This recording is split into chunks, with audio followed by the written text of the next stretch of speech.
कि ओलंपिक के होस्ट के लिए अहमदाबाद में सर्वे कराई जा रही है। हमारा एक आग्रह होगा कि हम पिछड़े राज्य बिहार से आते हैं और इंटरनेशनल पैलेस जगह है वो, जहाँ पर राजगीर में स्टेडियम का भी निर्माण हो रहा है और वहीं पर बगल में बोध गया है जहाँ पर यूनिवर्सिटी भी है। मगध यूनिवर्सिटी बड़ा कैंपस है और खेल का मैदान भी वहाँ पर है।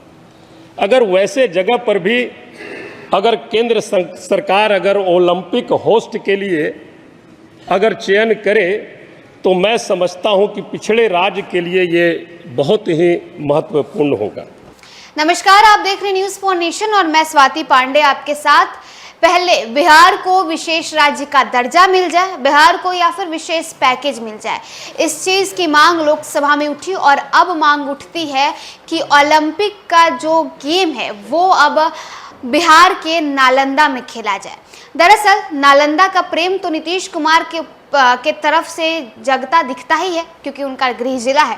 अब नीतीश कुमार के बाद राजद की तरफ से भी नालंदा प्रेम उभरता लोकसभा में दिख रहा है। दरअसल राजद की तरफ से ये मांग उठाई जा रही है और नालंदा के प्रति प्रेम राजद का तब झलकता है लोकसभा में तब जब अभय कुमार सिन्हा ये कहते हुए नजर आते हैं कि 1936 ओलंपिक का जो भारत मेजबानी करने वाला है उसके लिए जो जगह चिन्हित की जा रही है उसमें बिहार को क्यों नहीं चिन्हित की जाए और बिहार का भी राजगीर या फिर नालंदा ही क्यों नहीं चिन्हित की जाए। तो देखिए लोकसभा में ओलंपिक को लेकर के किस तरीके से बहस छिड़ी हुई है और राजद बीजेपी आमने सामने नजर आ रही है। राजद की तरफ से मेजबानी के लिए बिहार को का नाम रखा गया है लोकसभा में और ये नाम रखने वाले अभय कुमार सिन्हा है।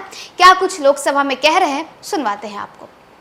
हमारे सुदूर इलाके से गांव से भी बच्चे बच्चियां अपने प्रतिभा को जो गांव में दब के रह जाती है उसे राज्य और देश में दिखाने का अवसर प्रदान हो।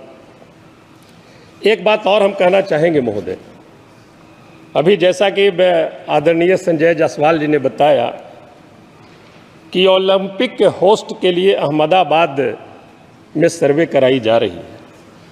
हमारा एक आग्रह होगा कि हम पिछड़े राज्य बिहार से आते हैं और इंटरनेशनल पैलेस जगह है वो, जहाँ पर राजगीर में स्टेडियम का भी निर्माण हो रहा है और वहीं पर बगल में बोध गया है जहाँ पर यूनिवर्सिटी भी है। मगध यूनिवर्सिटी बड़ा कैंपस है और खेल का मैदान भी वहाँ पर है।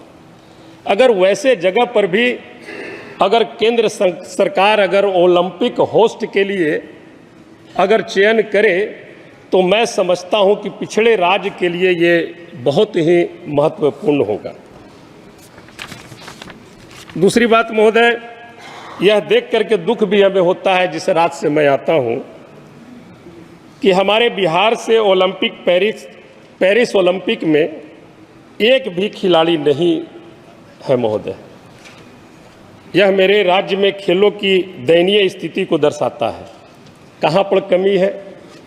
स्टेडियम का निर्माण सब जगह पे हो रही है। हाल ही में बिहार के एक स्टेडियम की तस्वीर वायरल हुई क्योंकि स्टेडियम बहुत ही खराब स्थिति में था। तो ये बातें सिर्फ बिहार की ही नहीं है महोदय, ये अमूमन सभी जगह है। हमें पूरे देश में खेल के मैदानों, स्टेडियमों और प्रशिक्षण सुविधाओं का निर्माण और रख रखाव करने की आवश्यकता है महोदय। प्रशिक्षण हमें अनुभवी प्रशिक्षकों और कोचों की नियुक्ति करने और खिलाड़ियों को अंतर्राष्ट्रीय स्तर की प्रतिस्पर्धा के लिए तैयार करने के लिए आधुनिक प्रशिक्षण विधियों में निवेश करने की आवश्यकता है। हमें स्कूलों और समुदायों में खेलों को बढ़ावा देने के लिए, पंचायतों में खेलों को बढ़ावा देने के लिए, युवाओं को खेलों में भाग लेने के लिए प्रोत्साहित करने की आवश्यकता है महोदय। इसलिए हमारी आग्रह होगी कि केंद्र सरकार खेलो इंडिया के तहत जो बजट लाई है वो बजट देश के सूबे पंचायत में जाए और देश के पंचायत में देकर और खास कर करके वहाँ पर महिलाओं को इसमें भागीदारी अधिक दी जाए। हम इन्हीं बातों के साथ आपने हमें समय दिया, इसके लिए हम आपका धन्यवाद करते हैं। बहुत बहुत धन्यवाद। श्री राजीव प्रताप रूडी।